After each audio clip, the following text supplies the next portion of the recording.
कृष्ण कृष्ण कृष्ण हरे हरे, हरे राम राम राम। ओम नमो भगवते वासुदेवाय।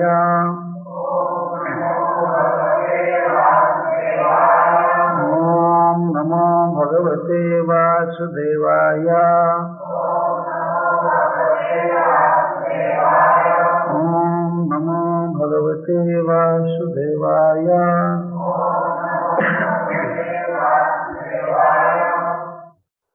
बंधुओं को मैं धन्यवाद देता हूँ। श्रीमद् भागवतम सुनने की लालसा से आप यहाँ जुटे हैं, एकत्रित हुए हैं। यह हमारी वैदिक संस्कृति है, भारतीय संस्कृति है कि हम लोग आध्यात्मिक विषयों को सुनते हैं, जो जीवन का सबसे आवश्यक कर्तव्य है। भगवान के विषय में सुनना और इस विश्व सृष्टि के विषय में सुनना, भगवान के साथ अपने संबंध को सुनना, यह मनुष्य जीवन का सबसे बड़ा कर्तव्य है। प्रायः इस युग में भी सुनने का बड़ा महत्व है।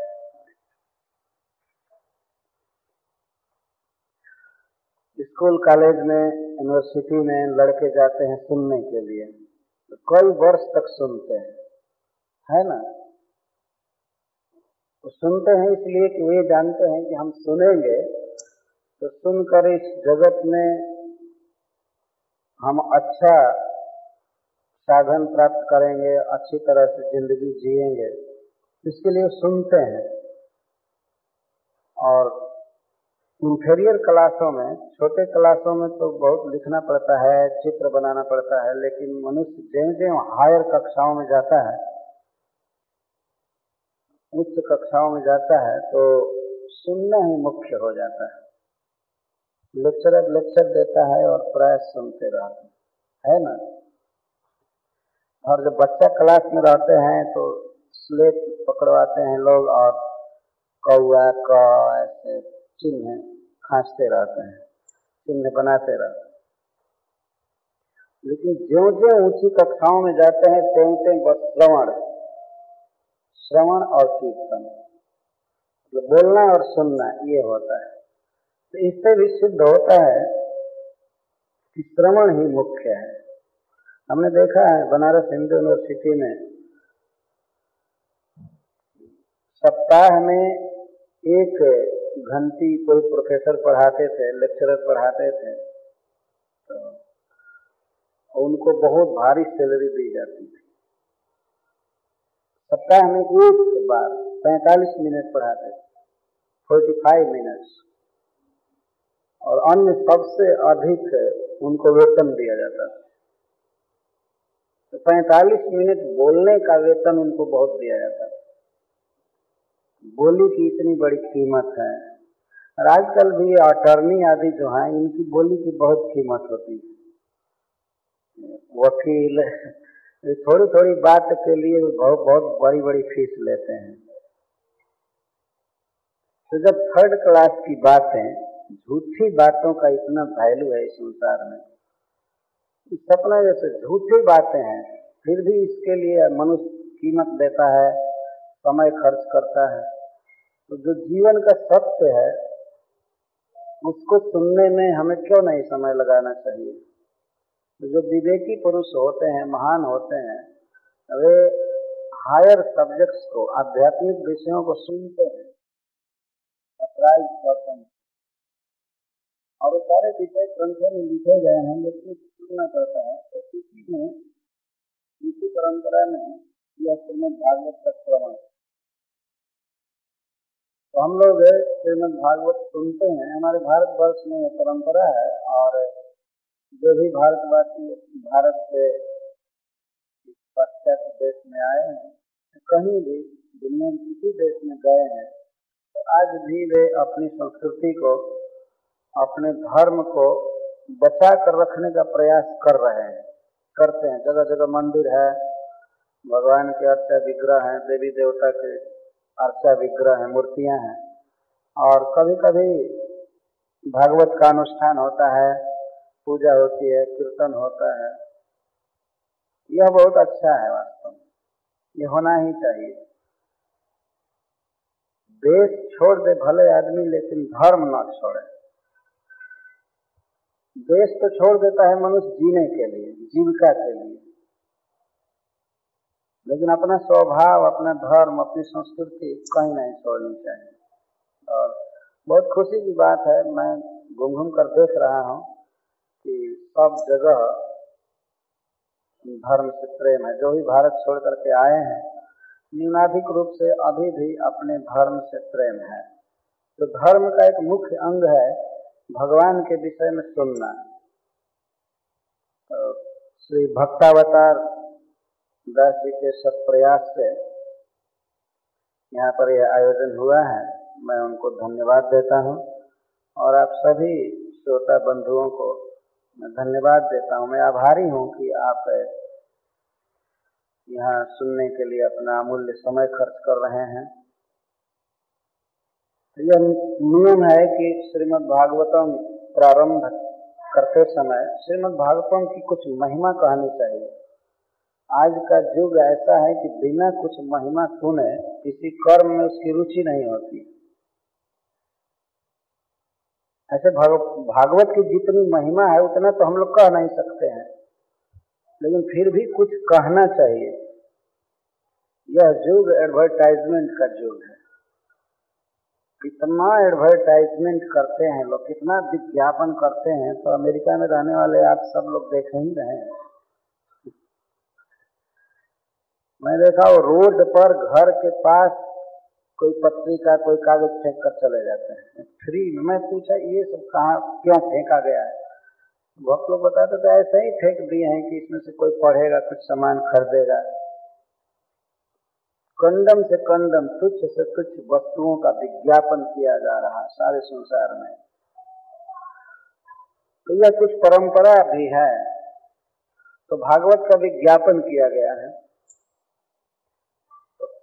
भागवत के विज्ञापन की महिमा की थोड़ी सी बात मैं कहूँगा, क्योंकि आज विलंब भी हो गया है।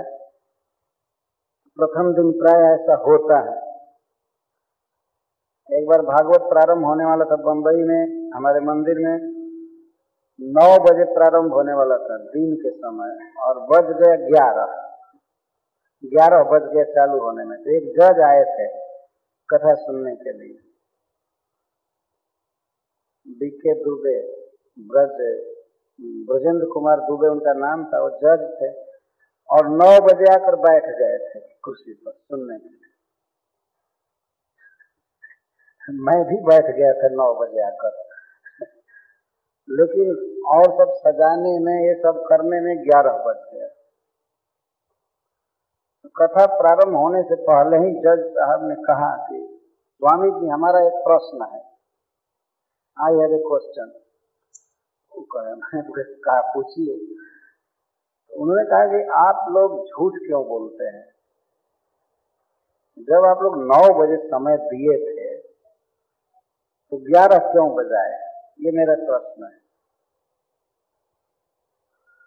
मैं कहा कि मैं इसका उत्तरदायी नहीं हूं, मैं तो बैठा था 9 बजे, मैं उत्तर नहीं दूंगा। लेकिन मैं और लोगों की तरफ से उत्तर दे रहा हूं कि कोई भी ईश्वर नहीं है, भगवान नहीं है, जो चाहे वो हो जाए। हम लोग तो बहुत काम सोचते हैं, ये काम अब हो जाए, अब हो जाए, तब तक कोई ट्रैफिक हो जाती है। घर से निकले थे राइट टाइम, बीच में कोई एक्सीडेंट हो जाता है, कार वहां 10 मिनट रुकी की रुकी रह जाती है। तो हम तो ईश्वर है नहीं, भगवान है नहीं, दीन जीव है, कभी भी कुछ देर हो सकती है। और यह प्रोग्राम भी अपने घर से दूर जगह पर हो रहा है। ये स्कूल है, स्कूल का कोई दूसरा परमाणु होता है, वातावरण प्रत्येक चीज जुटाना पड़ता है यहाँ, तो इसलिए देर हो ही जाती है। मैं उनको उत्तर दिया इस तरह से। वो तो हमारे मंदिर में प्रोग्राम हो रहा था, बंबई मंदिर में,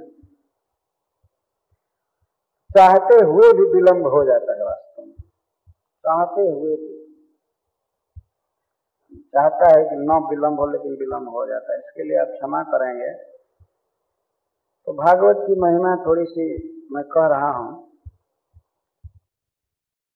संसार में अतिहीन वस्तुओं का भी एडवर्टाइजमेंट करना पड़ रहा है।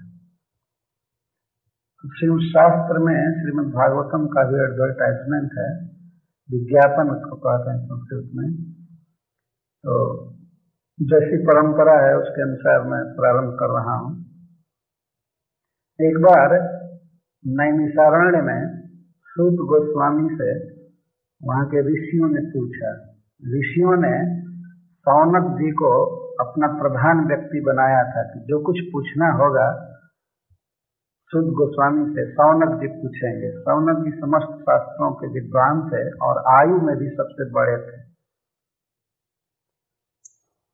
क्योंकि 88,000 ऋषि अगर एक साथ प्रश्न करने लगे तो बहुत भारी डिस्टर्बेंस होता सब अंगुली उठाते, वन क्वेश्चन मेरा है। इसलिए सबने चुन लिया था कि जो कुछ पूछना होगा सौनक जी पूछेंगे और दूसरे लोग नहीं पूछते थे। सबके मनोभाव को, प्रश्न को वे जान जाते थे तो वे पूछते थे। तो उन्होंने पूछा, सूत गोस्वामी आपने बहुत शास्त्र पढ़ा है, आप बहुत गुरुजनों का संग किए हैं और दीर्घजीवी भी हैं, आपका बहुत बड़ा अनुभव है, बहुत आपने सुना। तो हमारा प्रश्न आपसे यह है कि समस्त शास्त्रों को पढ़ने के बाद और आचार्यों के मुख से सुनने के बाद आपने मनुष्यों के हित के लिए कौन सा साधन निश्चित किया है? कौन ऐसा कार्य है जिसे मनुष्य कर ले तो उसे और कुछ करना बाकी नहीं रहेगा? इसको एकांतिक श्रेय कहते हैं। एक अंत ऐसा मंगलमय साधन जिसे करने पर जीवन पूर्ण हो जाए, अब कुछ करना ना पड़े, जन्म मृत्यु से पार हो जाए, भगवान का धाम मिले। कृष्ण प्राप्ति कर्म शश्वत साधनम तद बदाधुना। ऐसा साधन बताइए जिससे भगवान कृष्ण की प्राप्ति हो, उनका धाम प्राप्त और आसानी से किया जा सके। तो सूत गोस्वामी तत्काल उत्तर देते हैं कि इसके लिए तो श्रीमद् भागवतम का श्रवण और कीर्तन करना चाहिए, ये पहले से ही निश्चित किया गया है। वे कहे कि श्रीमद् भागवतम का श्रवण करना चाहिए, बस जीवन में सबसे बड़ा कार्य यही है। और श्रीमद् भागवतम का श्रवण ठीक से कर लिया जाए तो भगवान में मन लग जाता है और शरीर त्यागने के बाद जीव भगवान के धाम में जाता है, इसमें कोई संदेह नहीं। तो एक उदाहरण दे रहे हैं कि जब महाराज परीक्षित की मुक्ति हो गई, 7 दिन भागवत सुनने के बाद वे भगवान के धाम में चले गए, तो ब्रह्मा जी को भी आश्चर्य हो गया कि 7 दिन में केवल आराम से बैठ करके सुन करके कैसे मुक्त हो गए परीक्षित। तो ब्रह्मा जी को विस्मय हुआ। तो ब्रह्मा जी अपने सत्य लोक में एक तराजू बनाए, तौलने के लिए स्केल बनाए और श्रीमद् भागवतम को एक पलड़े पर रखे एक तरफ, और दूसरे तरफ योग, तप, ब्रह्मचर्य, दान, विविध प्रकार के साधन रखे, सारा वर्णाश्रम धर्म का पालन आदि सारा बटखरा चढ़ाए एक तरफ, बहुत भारी भारी थे। लेकिन सब मिल करके भी भागवत के सामने हल्के हो गए, भागवत गंभीर हो गए। और ऋषियों के सामने ब्रह्मा जी सब कर रहे थे। यह तराजू बनाने का मतलब है ब्रह्मा जी ने मन में विचार किया, सोचा और ऐसा किया। अथवा वहां के जन लोग, तप लोग, सत्य लोग के ऋषियों को उन्होंने साफ दिखाया कि देखो इस तरह से श्रीमद् भागवतम सबसे बड़ा है। और यह श्रीमद् भागवतम वास्तव में केवल बड़ा ही नहीं है, यह दुर्लभ भी है। जिन्होंने पुण्य नहीं किया है, जिनके जीवन में सत्कर्म नहीं है, शुभ कर्म नहीं है, उन लोगों की रुचि भागवत सुनने में होती ही नहीं। इसके लिए एक अधिकार भी होता है। जब सुखदेव गोस्वामी भागवत कह रहे थे, कहने के लिए तैयार थे, तो देवता लोग हाथ में अमृत कलश लेकर आए। स्वर्ग से वे लोग सोचे कि चलें और महाराज परीक्षित मरने से डरते हैं तो उनको अमृत पिला देंगे, वे मरेंगे नहीं। और इस उपकार के बदले हम लोगों को भागवत मिल जाएगा। मतलब वहां से ही वे सोचे कि ये भागवत की हम फीस देंगे, भागवत का शुल्क चुकाएंगे। इस तरह की मनोवृत्ति एक हीन मति का द्योतक है। ये लोग ये सोच रहे थे कि इस अमृत से भागवत को एक्सचेंज करेंगे, इसका विनिमय करेंगे। तो भागवत को एक प्रकार से साधारण अमृत के समान समझ रहे थे। तो आए अमृत का कलश लेकर के, और जो खड़े थे तो सुखदेव गोस्वामी ने पूछा कि क्या तुम लोग करना चाहते हो, देवताओं से पूछे। तो कहे कि देवता लोग कहे कि महाराज परीक्षित अमृत पी लें और हम लोगों को कथामृत दीजिए इस उपकार के बदले। तो सुखदेव गोस्वामी कहे कि इस पूरे बाउंड्री से जहां तक कथा मंडप है इनको बाहर करो, देवताओं को भगाओ यहाँ से, इनको नहीं देना। और भक्ता विज्ञा न ददो सब कथा नहीं, तुम लोग ऐसे आए होते, श्रद्धा से बैठे होते तो सुनते, लेकिन तुम भागवत की कथा की तुलना अमृत से कर दिए, इसलिए तुम लोग अनधिकारी, तुम नहीं दिए। देवताओं को वहां बैठने नहीं दिया गया, वो भगा दिया गया, तुम नहीं सुनने लायक। यह कथा है पद्म पुराण में, उनको भक्त जानकर नहीं दिया गया। एवं भागवती वार्ता सुराणामपि दुर्लभा, यह देवताओं को भी दुर्लभ है भागवती कथा।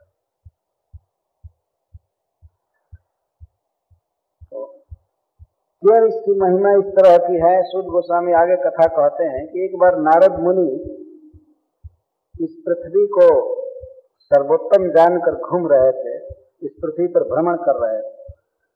तो भ्रमण करते करते एक बार वे बद्रिकाश्रम गए, भगवान नर नारायण के आश्रम में। तो नारद जी बड़े व्याकुल थे, बहुत जल्दी जल्दी जा रहे थे, जैसे गृहस्थ आदमी, हाउस होल्डर बहुत बेचैन रहता है, चिंता में रहता है, नारद जी वैसे जा रहे थे। तो 4 कुमारों से भेंट हुई। 4 कुमार मतलब सनक सनंदन आदि, ब्रह्मा जी के सबसे बड़े पुत्र, नारद जी के बड़े भाई। तो वे लोग देखे नारद जी को कि नारद जी बड़ी व्यग्र गति से जा रहे हैं, चिंतित मुख से जा रहे हैं। तो उन लोगों ने पूछा कि नारद, तुम्हारे जीवन में ऐसी कौन सी कठिनाई आ गई है कि तुम इतना चिंतातुर हो गए हो? तो गृहस्थ जैसा तुम बिल्कुल चिंता में पड़ गए। साधु का मतलब होता है कि आनंद से रहे, जहां भी रहे आनंद से रहे। विरक्त का आनंद तो यही है कि जहां भी रहे बिना फिक्र के रहे, बिना चिंता के रहे, आनंद ही आनंद है। चिंता करने की सारी जिम्मेवारी तो गृहस्थों पर है, वे लोग चिंता करें। यहाँ तक कि साधुओं को खिलाने की भी चिंता गृहस्थों को ही होती है। साधु का मतलब होता है निश्चिंत रहना। चारों भाई पूछे कि आप इतने चिंतातुर क्यों हैं, आप लोक संग्रह से मुक्त हैं, फिर भी ऐसी दशा क्यों है? तो नारद जी कहे कि मैं पृथ्वी पर गया था घूमते हुए, तो सबसे पहले मैं पुष्कर गया, पुष्कर के बाद फिर कुरुक्षेत्र आया, बद्रिकाश्रम और हरिद्वार, गंगाद्वार हरिद्वार दोनों एक ही है। वैष्णव लोग, कुछ लोग कहा करते हैं कि शिव जी के भक्त लोग हरिद्वार को हरद्वार कहते हैं और भगवान विष्णु के भक्त हरिद्वार कहते हैं। दोनों का झगड़ा मिटाने के लिए उसको गंगाद्वार कहते हैं। ये भी ठीक है, उसको गंगाद्वार। लेकिन वास्तव में वहीं से केदारनाथ भी जाते हैं और भगवान नारायण के आश्रम में भी जाते हैं, बद्रिकाश्रम। तो बद्रिकाश्रम वहां से जाते हैं, इसलिए उसको हरिद्वार कहते हैं। वो हरि का द्वार, वहां से प्रवेश करते हैं। और भगवान शिव के धाम में भी वहीं से जाते हैं, इसलिए हरिद्वार भी ठीक ही, अंग्रेजों ने हरिद्वार लिख दिया, वो जाते हैं। तो नारद जी घूमे, गया जी गए और श्रीरंगम गए, साउथ इंडिया सब जगह घूमे। वो बता रहे हैं कि मैं घूमा, लेकिन मैं देखा कि सब जगह पाप हो रहा है, कहीं पुण्य नहीं हो रहा है, धर्म नहीं हो रहा है, कलयुग आ गया है। तो मैं घूमते घूमते वृंदावन पहुंचा। नारद जी कथा कह रहे हैं। वृंदावन में पहुंचा तो वहां पर एक अति आश्चर्य देखा। क्या आश्चर्य था कि एक युवती स्त्री दो बूढ़े पुरुष को अपने पास लेकर के और रो रही है। नारद जी कथा कहते हैं अपने भाइयों से। मैं देखा कि एक ज्योति स्त्री है, दो वृद्ध पुरुष हैं, मरे जैसे पड़े हुए सोए थे बूढ़े, और कुछ स्त्रियां थी जो उस स्त्री की सेवा कर रही थी, पंखा आदि चल रही थी। तो बेचारी स्त्री बहुत दुखी थी, अपने दोनों बूढ़े पुरुषों को जगाना चाहती थी, उठा रही थी, वो उठ नहीं रहे थे, वो रो रही थी, असहाय अपने को मान रही थी, अनाथिनी समझ रही थी अपने। तो मैं उसके पास चला गया। मैं पूछा कि तुम कौन हो और ये दोनों वृद्ध पुरुष तुम्हारे कौन हैं और ये सब स्त्रियां कौन हैं, तुम क्यों दुखी हो? तब उस स्त्री ने बताया कि नारद जी, मैं भक्ति हूँ, भगवान विष्णु की भक्ति हूँ मैं, और ये ज्ञान वैराग्य मेरे पुत्र हैं, ये मेरे पुत्र हैं। वास्तव में जहाँ भगवान की भक्ति होती है तो ज्ञान और वैराग्य अपने आप हो जाता है। ज्ञान का अर्थ होता है भगवान का अनुभव, भगवान कितने महान हैं, कितने आनंदमय हैं, इन सब का अनुभव होता है। और वैराग्य का अर्थ होता है भगवत विरोधी बातों से, संसार से अनासक्ति हो जाना, इसको वैराग्य कहते हैं। तो जहाँ भगवान कृष्ण से प्रेम होता है, भक्ति होती है, तो ज्ञान वैराग्य अपने आप आ जाते हैं, अलग से साधन नहीं करना पड़ता। तो भक्ति बता रही थी कि ये मेरे पुत्र हैं और ये जो स्त्रियां हैं, ये गंगा आदि नदियां हैं जो मेरी सेवा करती हैं। गंगा आदि का सेवन करने से भक्ति बढ़ती है।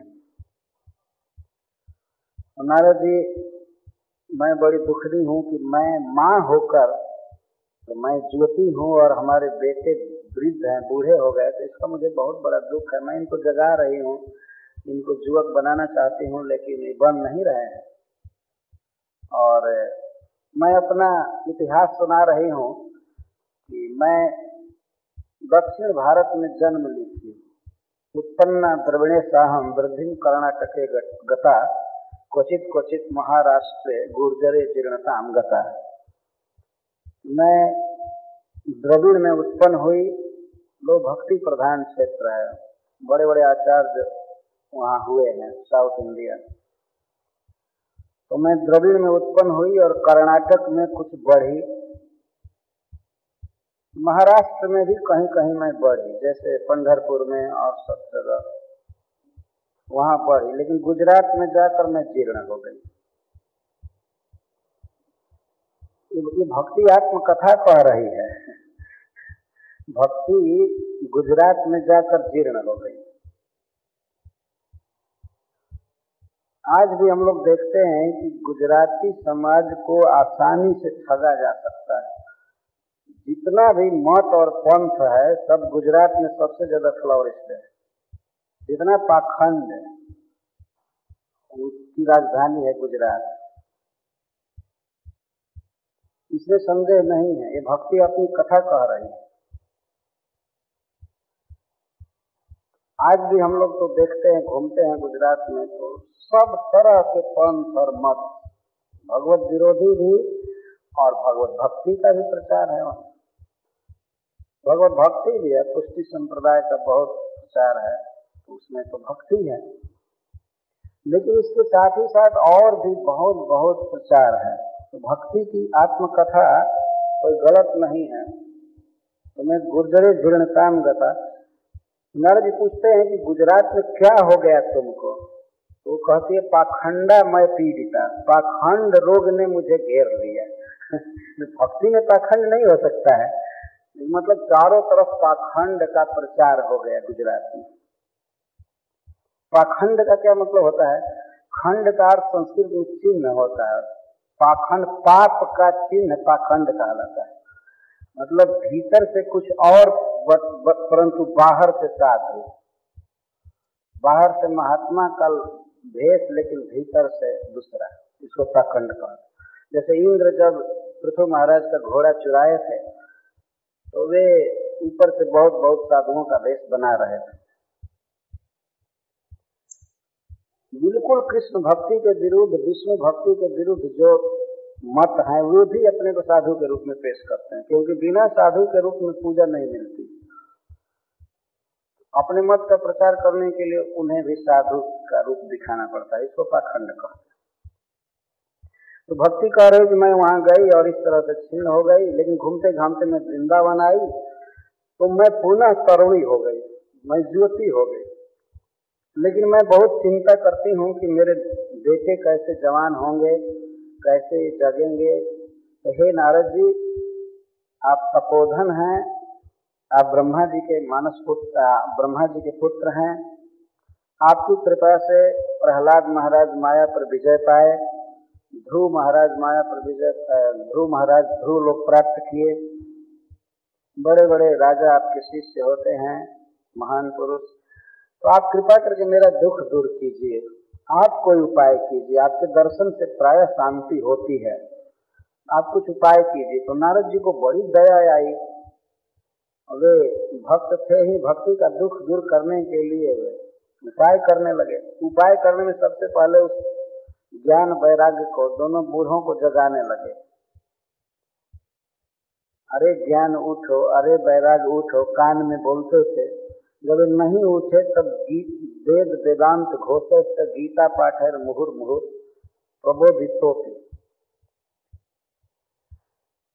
वेद वेदांत पढ़ने लगे नारद जी, वेद पढ़ने लगे, वेदांत पढ़ने लगे, यहाँ तक गीता का भी पाठ बारंबार कर रहे थे।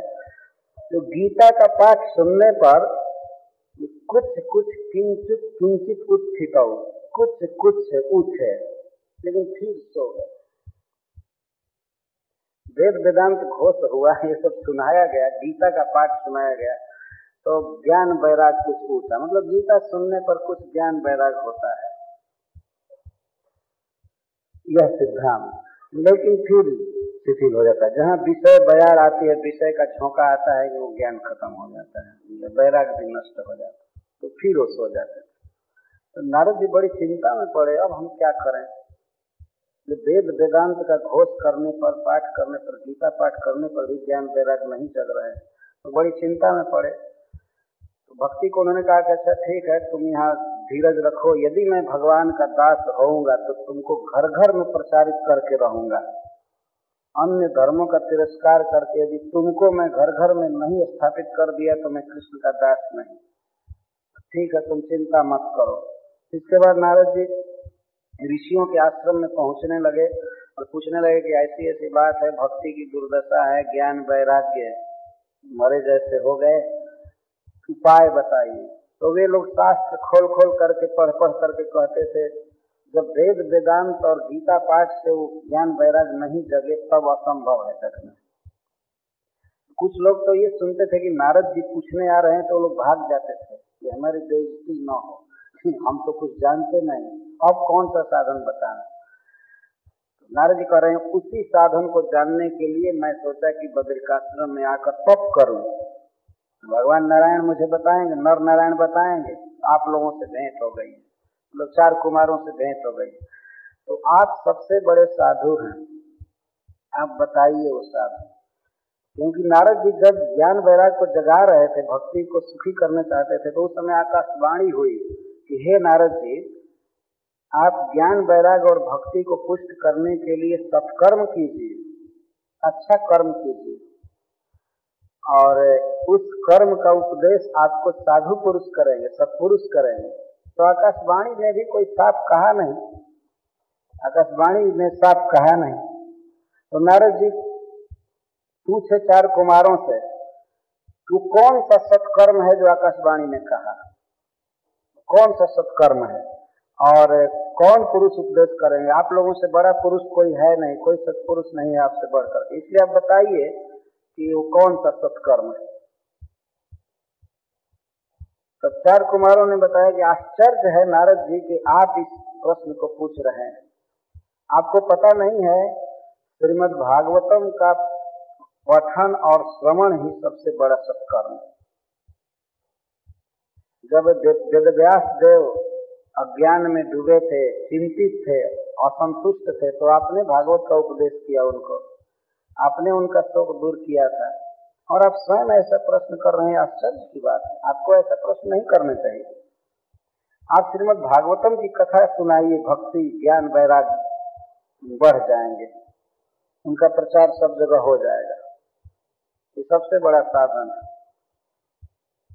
तब नारद जी ने कहा कि मैं तो वेद वेदांत घोष किया, गीता पाठ किया, उनकी नींद ही नहीं खुली, उनकी बुढ़ापा नहीं गई, तो भागवत में तो वेद वेदांत का ही रस दिया गया है, तो उसको सुनने के बाद कैसे भक्ति बढ़ जाएगी और ज्ञान वैराग्य पुष्ट होंगे।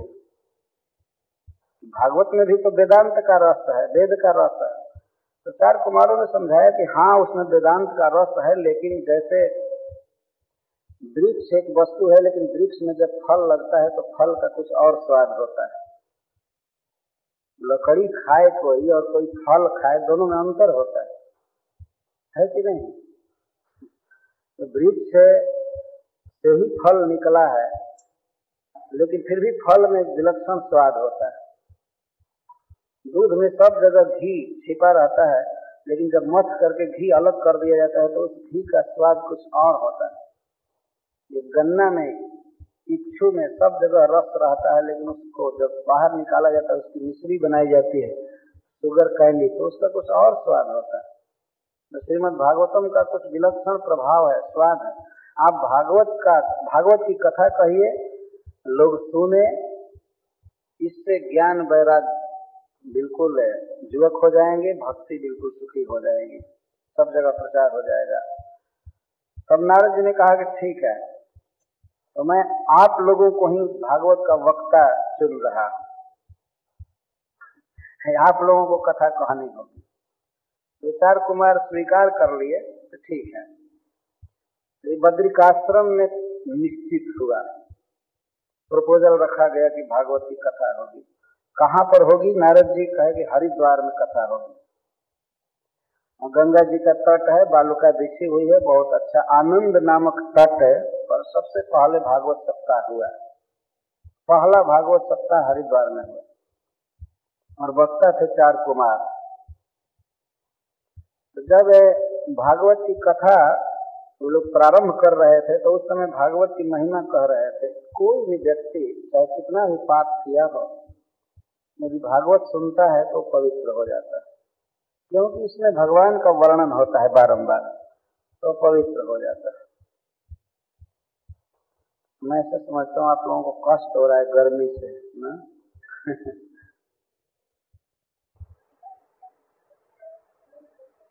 यदि एसी नहीं बना होता शुरू से ही तो आदमी को कोई कष्ट नहीं होता है। वही कष्ट दे रहा है वास्तव में। तो नारद मुनि भागवत के प्रथम श्रोता बने, भागवत सप्ताह के। जो विचारी है, कोई भी हो, यदि वह भागवत सुने तो उसका पाप नष्ट हो जाता है।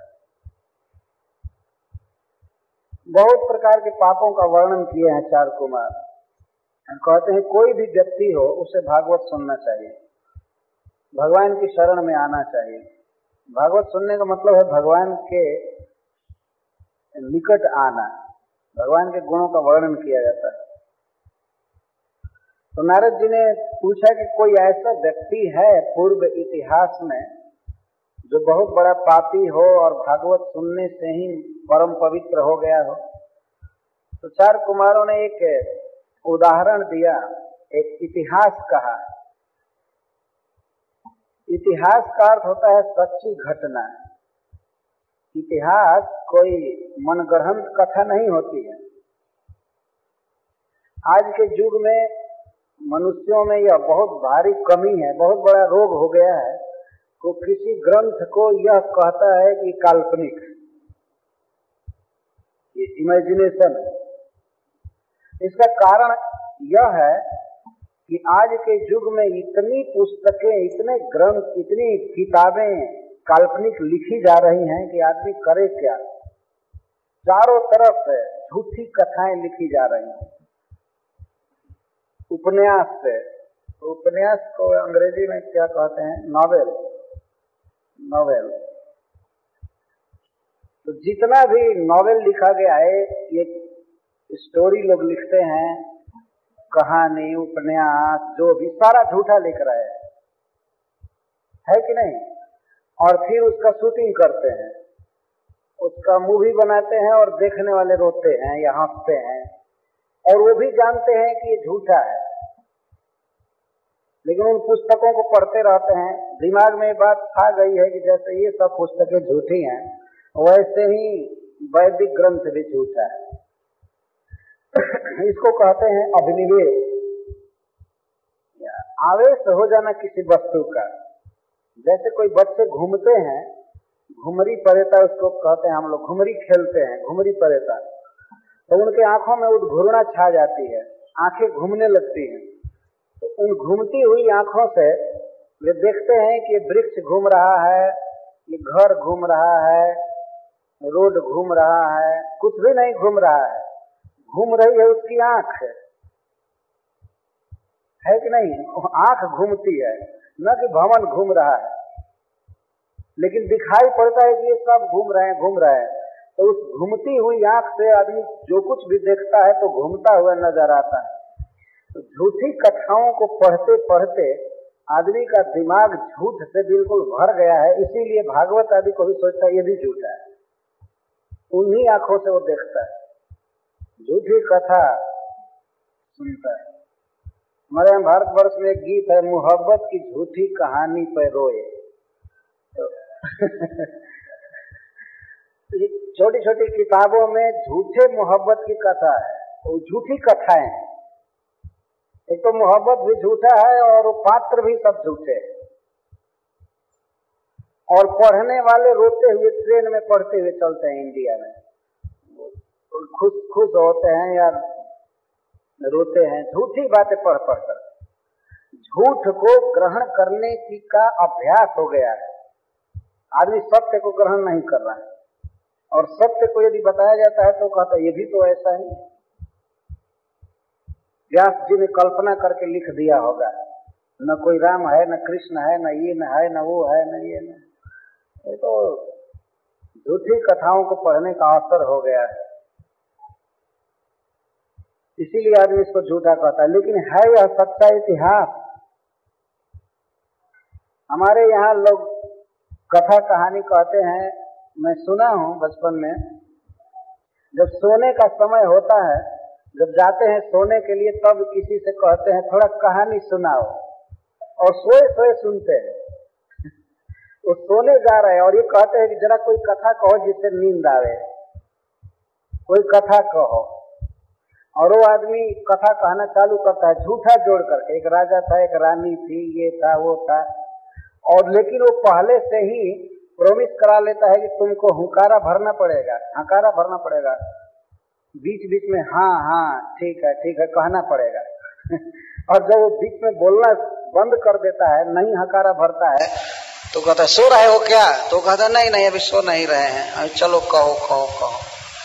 और कथा कह करके, पूरी कथा कह करके वो कथाकार, कोई कथा कहो जिससे नींद आवे, कोई कथा कहो, और वो आदमी कथा कहना चालू करता है झूठा जोड़ करके, एक राजा था, एक रानी थी, ये था वो था, और लेकिन वो पहले से ही प्रॉमिस करा लेता है कि तुमको हुंकारा भरना पड़ेगा, हकारा भरना पड़ेगा, बीच बीच में हाँ ठीक है कहना पड़ेगा। और जब वो बीच में बोलना बंद कर देता है, नहीं हकारा भरता है, तो कहता है सो रहे हो क्या? तो कहता है नहीं अभी सो नहीं रहे हैं, चलो कहो। और कथा कह करके, पूरी कथा कह करके वो कथाकार क्या कहता है अंत में? वो कहता है कि कहनी गईल वन में, सोचा अपना मन में, कहने वाला झूठा, सुनने वाला साचा। हमारे यहाँ ये कहते हैं कि कहानी चली गई वन में, वो जंगल में चली गई, मतलब झूठी वस्तु है, और तुम अपने मन में सोचो कहने वाला झूठा है, सुनने वाला साचा है। कहने वाला तो जोड़ जाड़ करके इधर उधर से कह रहा था, और सुनने वाला प्रभावित होता जाता था कथा के प्रसंगों से, तो सुनने वाला उसको सच्चा समझ लेता। ये सारा संसार झूठी कथाओं से भरा हुआ है, सारा संसार। इसीलिए परम सत्य वैदिक इतिहास को भी लोग झूठा समझते हैं, लेकिन ये झूठा नहीं है, यह परम सत्य है, यह फैक्ट है, ये भागवत की महिमा है। तो सनत कुमार आदि सुना रहे हैं इतिहास, भागवत को सुन करके एक बहुत बड़ा पापी तर गया। तो कथा सुना रहे हैं कि तुंगभद्रा नदी के तट पर एक नगर था। तुंगभद्रा नदी दक्षिण भारत में है, आज भी है। तो वहां उस नगर में एक आत्मदेव नाम का ब्राह्मण रहता था। वो ब्राह्मण बहुत धनी था और बहुत सदाचारी था। यहां तक लिखा गया है कि वह वेद शास्त्र को ऐसा जानता था, इतना पारंगत था कि दूसरे सूर्य के समान तेजस्वी ब्राह्मण था, इतना तेजस्वी ब्राह्मण। लेकिन संजोग बस या कर्म का फल कहिए, उसको वाइफ जो मिली थी, उसकी जो पत्नी मिली थी, वो बहुत बैड थी, वो बहुत खराब थी। इसीलिए बहुत सोच समझकर विवाह करना चाहिए मनुष्य को। उसका विवाह एक नालायक औरत से हो गया था, वो अच्छी नहीं थी, वो हमेशा बक बक बोलती रहती थी, लोक वार्ता में रत रहती थी, हमेशा न्यूज़पेपर पढ़ती रहती थी, टीवी देखा करती थी, वो ऐसी थी। हमेशा लोक वार्ता, दुनियादारी की बात करना, और काम करने में, घर का काम करने में तो महान वीर थी, बहुत दक्ष थी, एक्सपर्ट थी घर का काम धंधा करने में। झगड़ा करती रहती थी, अशुद्ध रहती थी, नहाती धोती नहीं थी। अब उसके दुर्गुणों का क्या वर्णन किया जाए, सब तरह से खराब थी। तो आत्मदेव ब्राह्मण के घर में सब सुख था, पूरा धन था, लेकिन उसको कोई पुत्र नहीं था। तो पुत्र नहीं था तो बेचारा बड़ा दुखी रहता था। पुत्र प्राप्ति के लिए वो यज्ञ किया, दान किया, अपने धन का आधा हिस्सा 50% तो धर्म में लगा दिया, लेकिन न पुत्री हुई न पुत्र। पुत्र तो हुआ ही नहीं, एक बेटी भी नहीं हुई। इसलिए बहुत भारी चिंता उसको हुई कि हाय, धन भी चला गया और बेटा हुआ न बेटी हुई, कुछ नहीं। बड़ा चिंतित रहता था।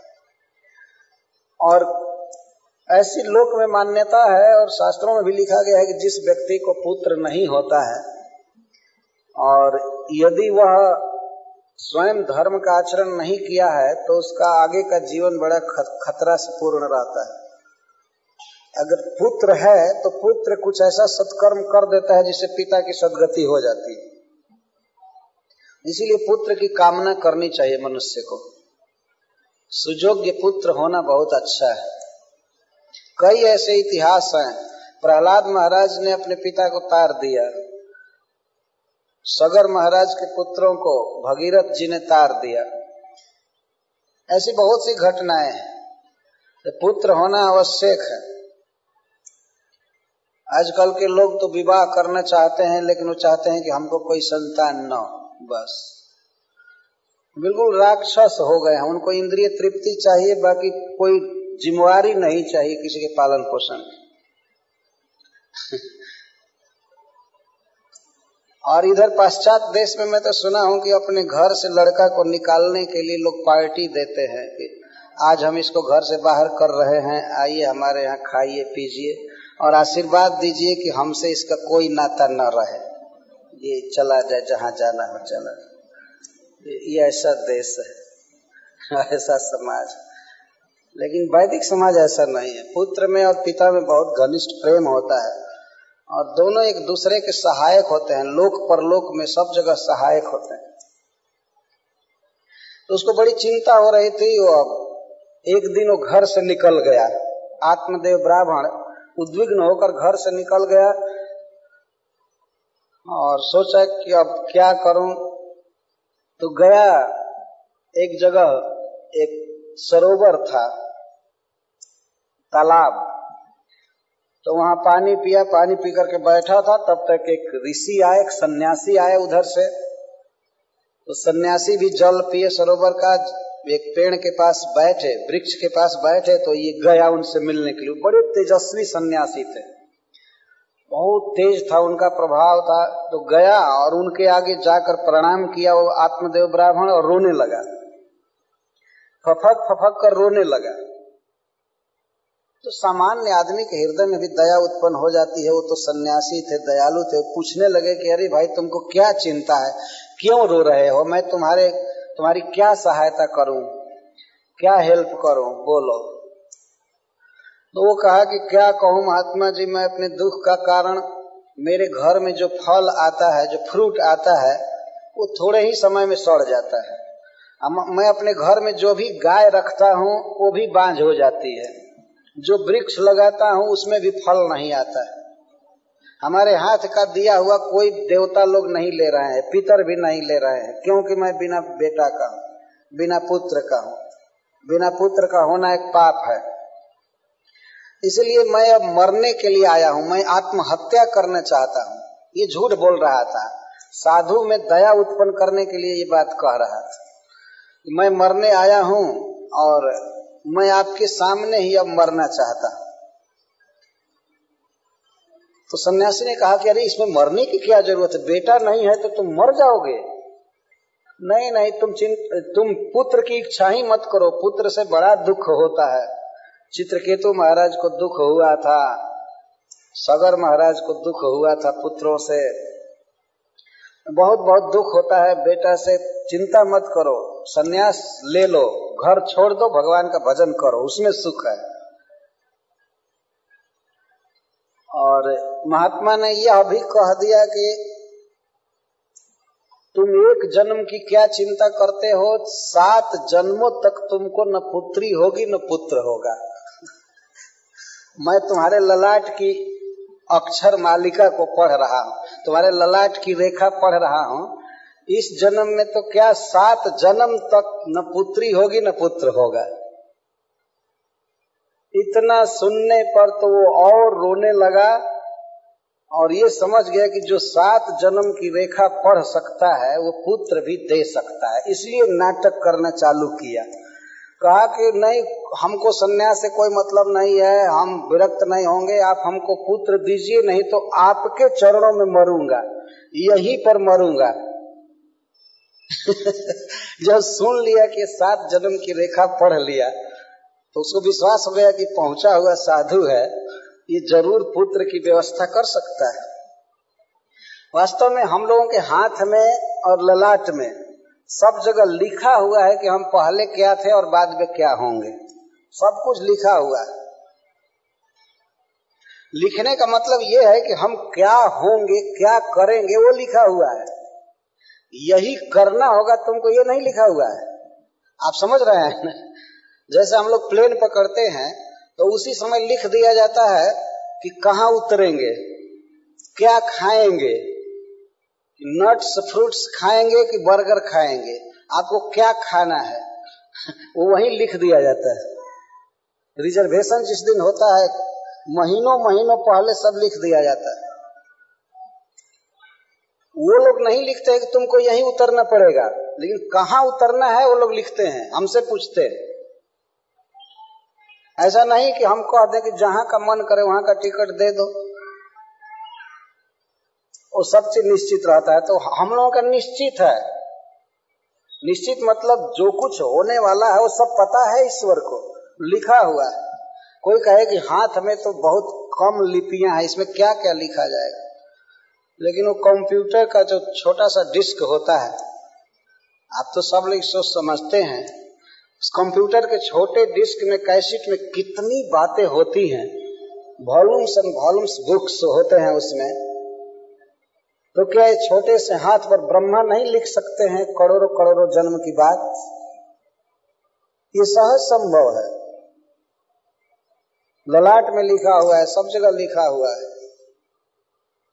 तो साधु पढ़ लिए, कहे कि तुमको 7 जन्म तक बेटा है न बेटी है, तो लगा रोने और सोचा कि इसके अंदर दया उत्पन्न करानी चाहिए, ये जरूर वरदान दे देगा तो इसके वरदान से पुत्र हो जाएगा। वो कहा कि मैं आत्महत्या करूंगा यदि आप पुत्र नहीं देंगे तो। तो वो महात्मा फिर द्रवित हो गए। उन्होंने कहा कि अब क्या करें, मेरे सामने इतना हठ कर रहा है। तो एक फल दिए, एक फ्रूट दिए, फल दिए और कहे कि इसे ले जाकर अपनी पत्नी को खिला देना, इसे बड़ा सुंदर पुत्र होगा, बड़ा अच्छा पुत्र होगा।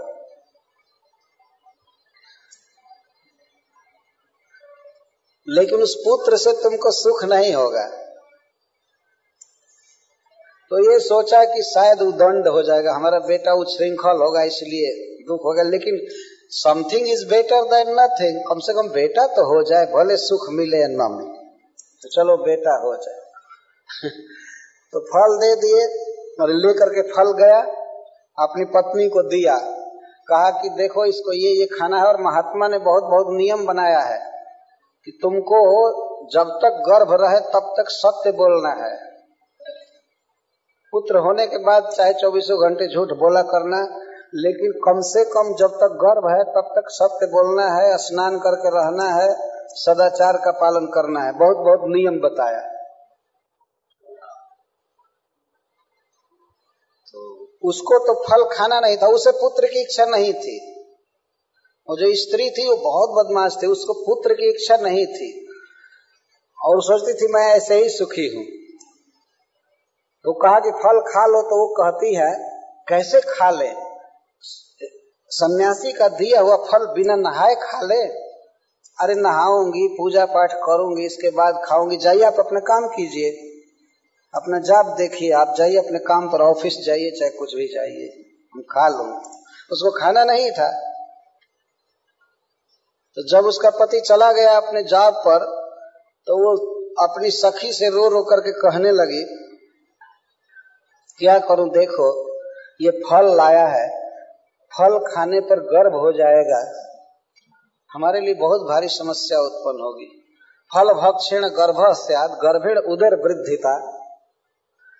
फल खाने से गर्भ हो जाएगा, गर्भ से पेट बढ़ जाएगा, पेट बढ़ जाने से कम भोजन होगा और कम भोजन होने से कम शक्ति हो जाएगी, तो घर का काम धंधा कैसे होगा।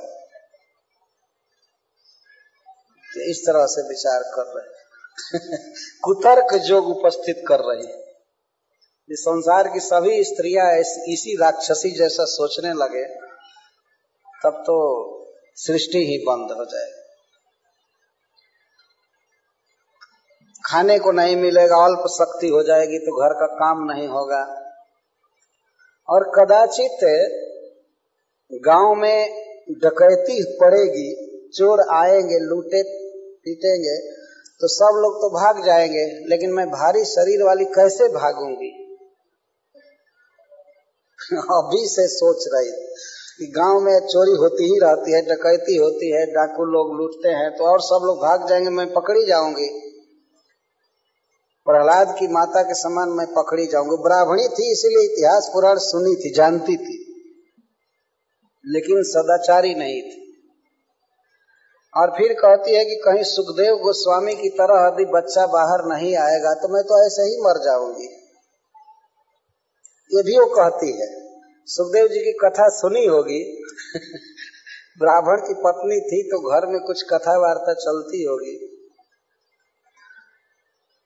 और किसी तरह से गर्भ नहीं यदि अच्छा से हुआ, वैसे भी मरना होगा, ये होगा वो होगा, मैं तो क्या करूं, और मैं इतनी सुकुमारी हूं कि मैं गर्भ ढो नहीं सकती हूं। और मान लो यदि प्रसव हो भी जाए तो मैंने सुना है कि प्रसव में बहुत दुख होता है, मैं यह दुख सहने के लिए तैयार नहीं, मैं ये दुख नहीं सहूं। किसी भी नारी के हृदय में एक लालसा होनी चाहिए कि मैं पुत्रवती बनूं। हम लोग अपने देश में, भारतवर्ष में देखते हैं कि लड़की सयान होती है तो उसके मन में एक लालसा होती है कि मैं मां बनूं। पत्नी बनने के बाद वो मां बनना चाहती है, और यह बहुत अच्छा विचार है वास्तव में। लेकिन ये धुंधुली, उसका नाम धुंधुली था, वो धुंधुली करे नहीं, मैं प्रसव करने में मर सकती हूँ, इसलिए मैं इस फल को नहीं खाऊंगी। वो सोच रही थी, रो रो कर कह रही थी कि क्या उपाय किया जाएगा, अगर गर्भ नहीं होगा, मान लो फल नहीं खाऊंगी और गर्भ नहीं होगा तो मेरा पति पूछेगा कि क्या प्रभाव हुआ, साधु का दिया हुआ फल व्यर्थ हो नहीं सकता है, तो पूछेगा कि क्यों नहीं गर्भ हुआ, तो वैसे वो पीटेगा, वैसे हमको मारेगा, अब मैं क्या करूं। और कदाचित यदि पुत्र हो भी जाए तो फिर उसका मल मूत्र साफ करो, धोवो, दूध पिलाओ, ये सब करो, इतना झंझट मुझसे नहीं होगा।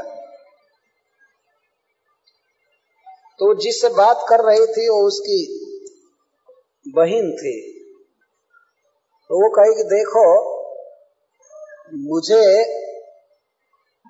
पुत्र होने वाला है, मैं भी गर्भवती हूं, तो तुम ऐसा काम करो कि फल तो तुम मत खाओ, इसे गाय को खिला दो, देखा जाएगा कि साधु का वरदान क्या काम करता है। तो गाय को खिला दो फल, तुम मत खाओ, लेकिन दिन पर दिन बनावटी गर्भ दिखाया करना, पति के साथ कभी मत बैठना, दूर दूर रहना, और प्रति वीक में, प्रति सप्ताह में कपड़े की तह बढ़ाते जाना, तो पेट पर कपड़ा बांधते बांधते उसको ऊंचा करते जाना, और पति से सटना मत, उससे बात मत करना, तो समझेगा कि गर्भ बढ़ रहा है। और जब मेरा बेटा होगा, मेरा बेटा पहले हो जाएगा, जब तुम्हारा तो बेटा होगा नहीं तो मैं हल्ला करूंगी कि मेरा बेटा मर गया, मैं तुमको दे दूंगी अपना बेटा, और मैं हल्ला करूंगी कि मेरा बेटा मर गया, और तुम कहना कि पता नहीं क्यों हमारे स्तनों में दूध नहीं आया, तो मैं सुनी हूं कि मेरी बहन का बेटा हुआ था, वो मर गया है, तो पति जी उसको बुला दीजिए, वो इसको पाल पोस दे, वो दूध पिला दे। वास्तव में गर्भ जब होता है माँ को, तो भगवान दूध भेजते हैं, माँ के स्तनों में दूध देते हैं बच्चे के लिए, लेकिन उसको तो बेटा होता नहीं, इसलिए दूध आने का प्रश्न ही नहीं। ये दो स्त्रियों ने मिल करके आपस में साठ गांठ किया, और दैव जोग से किसी को इसका पता नहीं चला, तो उस बच्चे को ला करके ये दे दी, और हल्ला हुआ कि इसको लड़का हुआ है, लड़का हुआ है, आत्मदेव ब्राह्मण को पुत्र हुआ है, बधाई बज रही थी, दान दिया जा रहा था, और कुछ काल के बाद गाय ने भी पुत्र दिया, बहुत सुंदर। तो सब लोग प्रशंसा करने लगे, देखो जब आज शुभ दिन आता है तो सब ओर से लाभ होता है। इसको एक दिन बेटा नहीं हो रहा था, आज गाय तक बेटा दे रही है अब गाय से भी बेटा हो रहा है, देखो पुण्य। और किसी को इस रहस्य का पता नहीं। तो इस तरह से वो धुंधुकारी जो था, इसकी बहन का लड़का, वो महाखल हो गया और मुर्दा छू करके भोजन करता था, चोरी करता था, बहुत बहुत दुष्कर्म किया। उसके दुष्कर्मों का वर्णन पद्म पुराण में दिया गया है। अंत में वो अपनी माँ को एक दिन पीटा, खूब पीटा कि कहाँ धन रखी हो, सारा धन दो। तो जा करके रात में कुएं में गिरकर मर गई। अब इससे उसके पाप का परिमाण आप समझ सकते हैं कितना बड़ा पापी था वो। माँ कुएं में जाकर गिरकर मर गई। तो पिताजी घर छोड़कर चले गए। अंत में वो अपने घर में 5 वेश्याओं को लाया। 5 वेश्याओं को लाया और वेश्याओं की मांग तो बहुत बड़ी होती है। कहीं से चोरी करके, कहीं अपहरण करके, जुआ खेल करके या लॉटरी से जैसे तैसे वो धन लाता था, 5 का पोषण करता था। बहुत ज्यादा चोरी किया, घर में बहुत धन इकट्ठा हो गया। तो उन स्त्रियों ने एक दिन मीटिंग किया, 5 ने, कि भाई इतना अवैध धन ला रहा है जगह जगह से, तो किसी दिन सरकार पकड़ेगी, पूछेगी कि तुम्हारा कौन सा फैक्ट्री चल रहा है, कहाँ से धन आया है, ये सारा धन कहाँ से आया। सारा पता चल जाएगा कि ये चोरी का धन है, तो वो तो पकड़ा जाएगा, हम लोग भी जेल जाएंगे। इसलिए एक काम करना चाहिए कि इसको अब जान से मार देना चाहिए,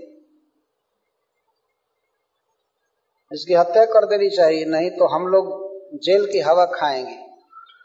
तो 5 ने मिल करके रात में उसको मारना चालू किया। मर नहीं रहा था। अंत में उसके मुख में वे कोयले का अंगार डाल करके मार, जलता हुआ अंगार उसके मुख में डाली, तड़प तड़प कर मर गया। और इसके बाद वो भयंकर प्रेत हो गया। और वो स्त्रियां उसी रात उसके शव को, उसके लाश को उसी घर में दफना दिया, उसी घर में जमीन के अंदर कर दिया। और लोग पूछते थे कि वो धुंधुकारी जी अभी नहीं आए, इस बार बहुत दूर चले गए हैं क्या।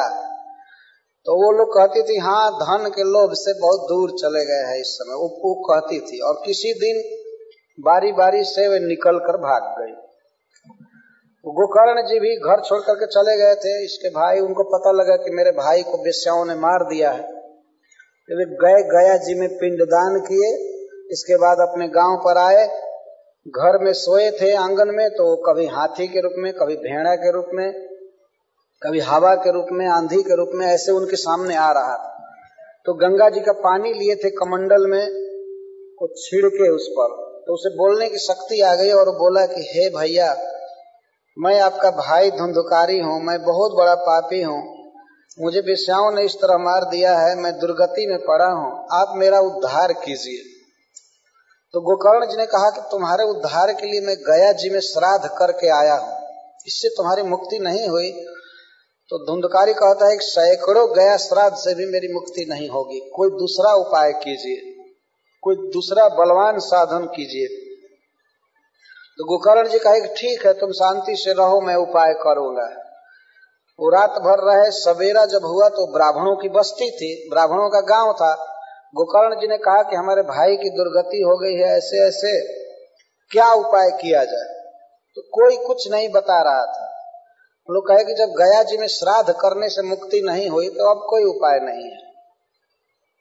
अंत में गोकर्ण जी भगवान सूर्य को रोके, कहे कि आप जगत के चक्षु हैं, जगत को जीवन देते हैं, प्रकाश देते हैं, आप बताइए कि मेरा भाई कैसे मुक्त होगा।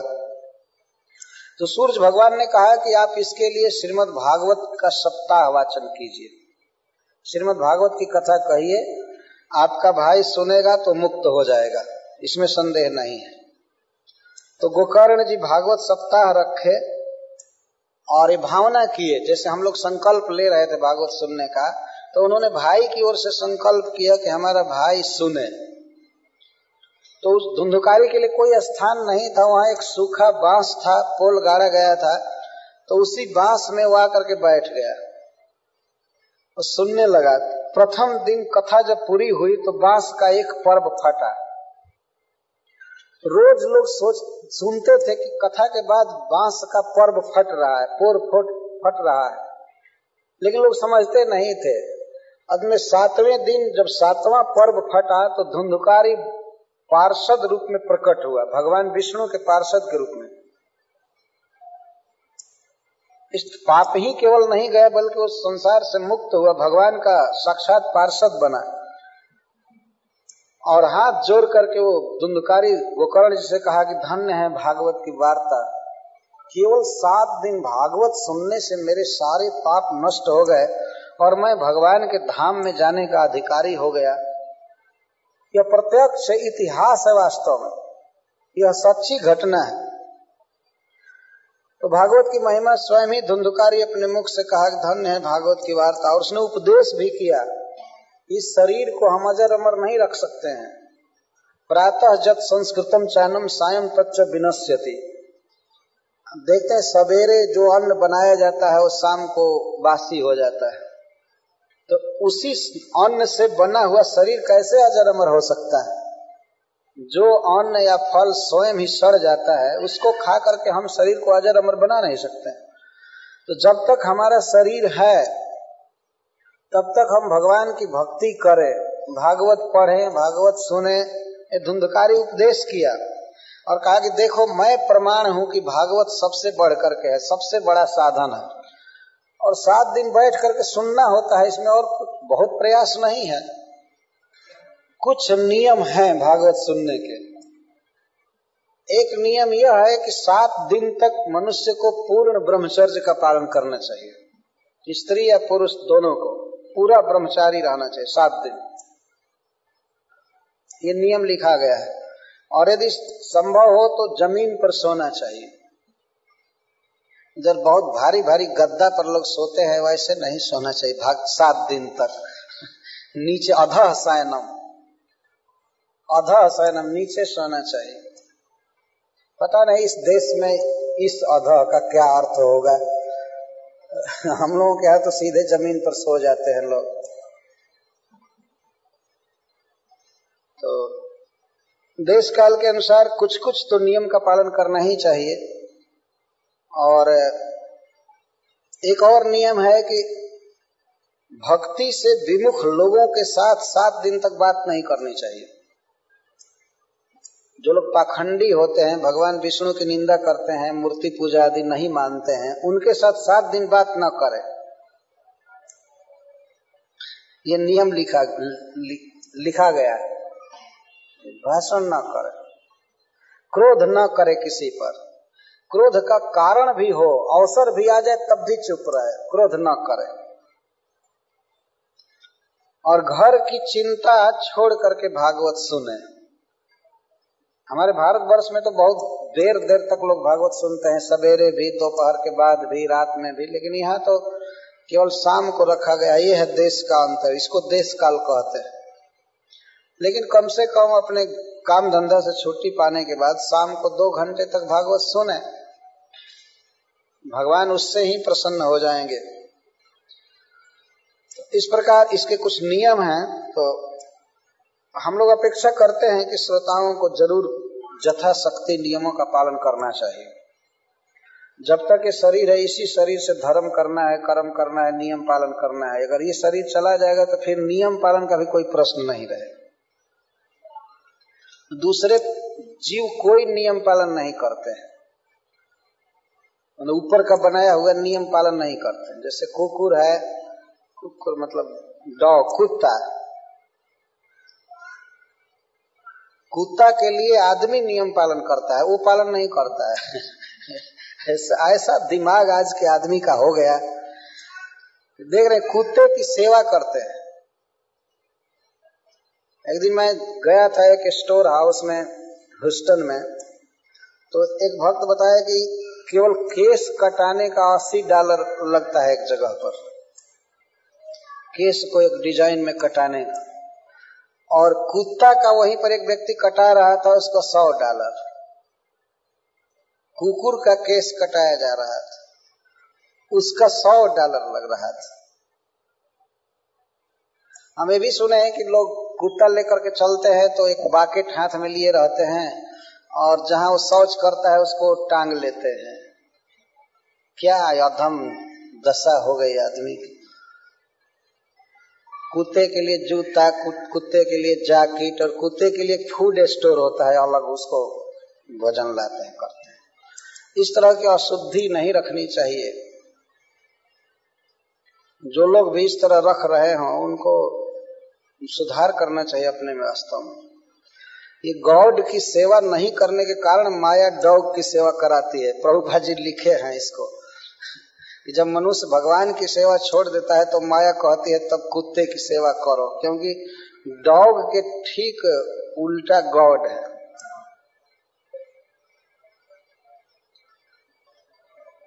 गॉड की सेवा करे, शाम सुबह उनकी आरती करनी चाहिए, प्रणाम करना चाहिए भगवान को, घर में चित्र रख करके।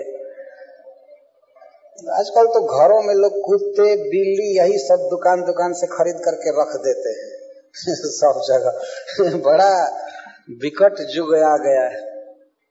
रखना ही है तो हाथी रखना चाहिए, घोड़ा रखना चाहिए, मतलब वो डॉल जो बनाया हुआ मिलता है, खिलौना, हाथी, घोड़ा, गाय। लेकिन अधिकांश लोग इधर कुकुर रखते हैं, बिल्ली रखते हैं,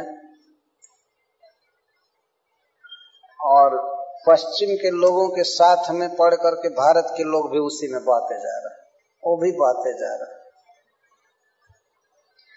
इस तरह का अपने में सुधार होना चाहिए। तो मैं भागवत के नियमों की बात कर रहा था, तो 7 दिन कम से कम कुकुर नहीं छूना चाहिए, जिनके पास होगा वो भी न छुए। ये नियम है। और खास करके ब्रह्मचर्य का पालन करें, समय पर आ जाए। कथा प्रतिदिन 6:30 से होगी, 6:30 से 8:30 तक।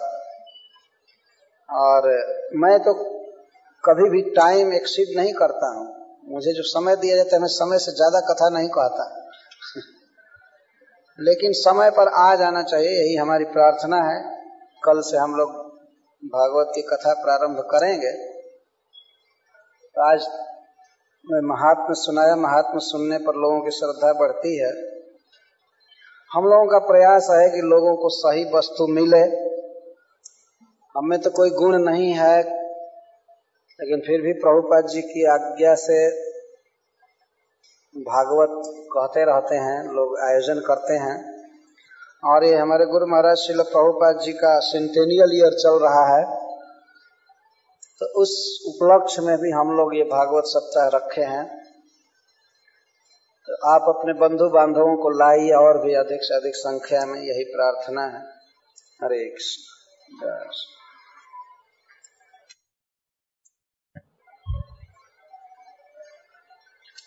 इसके बाद भागवत की आरती की जाएगी।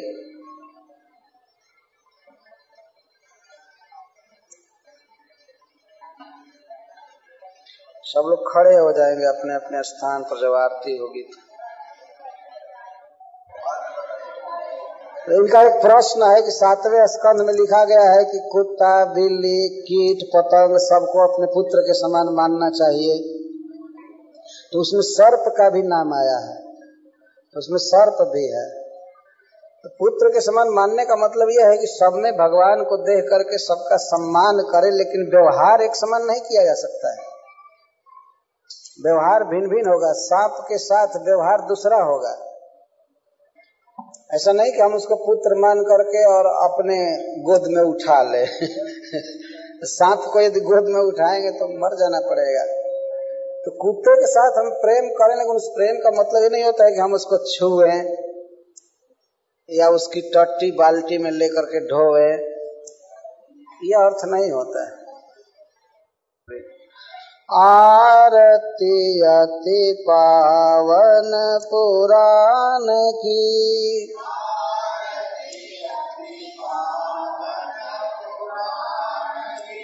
धर्म भक्ति विज्ञान खान की,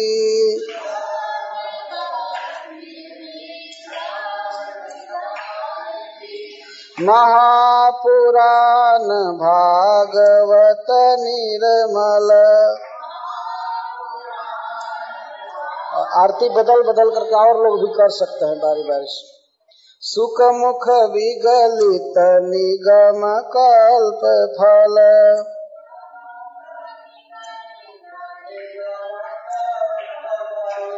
ठीक है, साथ में गावे। कल बारी बारी से गाएंगे, साथ में गाएंगे। परमानंद सुधारसमय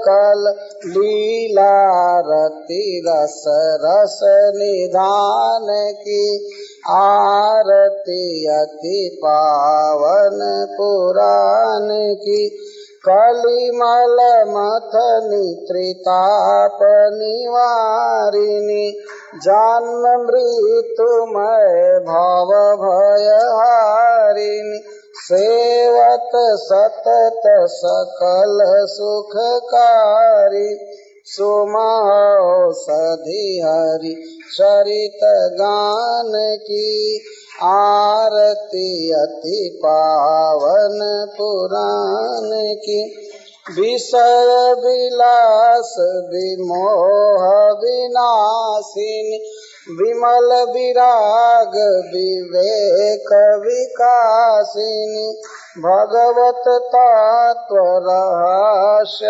प्रकाशिनी, परम ज्योति परमात्म ज्ञान की, आरती अति पावन पुराण की, परमहंस मुनि मन उल्लासिनी, रसिक हृदय रस रास विलासिनी, मुक्ति मुक्ति रति प्रेम सुदासिनी, कथाय किंचन प्रिय सुजान की, आरती अति पावन पुराण की, धर्म भक्ति विज्ञान खान की, आरती अति पावन पुराण की। हरे कृष्ण कृष्ण कृष्ण हरे हरे, हरे राम राम राम हरे हरे, हरे कृष्ण कृष्ण कृष्ण हरे हरे, हरे राम राम राम हरे हरे, हरे कृष्णा कृष्णा कृष्णा हरे हरे, हरे राम राम राम हरे